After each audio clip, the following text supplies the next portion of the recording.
16 December বিজয় দিবসকে কেন্দ্র করে প্রতি বছরের ন্যায় এবছরও চট্টগ্রামের কাজিরদেরী এলাকায় শুরু হচ্ছে 6 দিনব্যাপী বিজয় মেলা। এবারের বিজয় মেলার আয়োজন করছে চট্টগ্রাম জেলা প্রশাসন। চলো দুর্জয় প্রাণের আনন্দে এই স্লোগানে বুধবার সকাল 11টায় জেলা প্রশাসক ফরিদা খানমের সভাপতিত্বে বিজয় মেলার উদ্বোধন করেন বিভাগীয় কমিশনার ডক্টর মোহাম্মদ জিয়াউদ্দিন। এবারের মেলায় 180টির মতো স্টল রাখা হয়েছে, তবে ভেন্যু জটিলতায় এখনও পুরোপুরি প্রস্তুতি শেষ করতে পারেনি মেলার দোকানদাররা।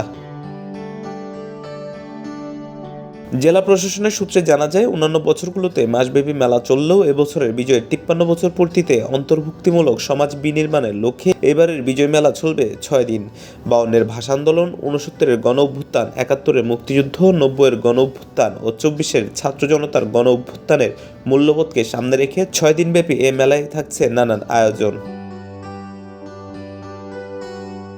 Desk news, CBN TV, USA।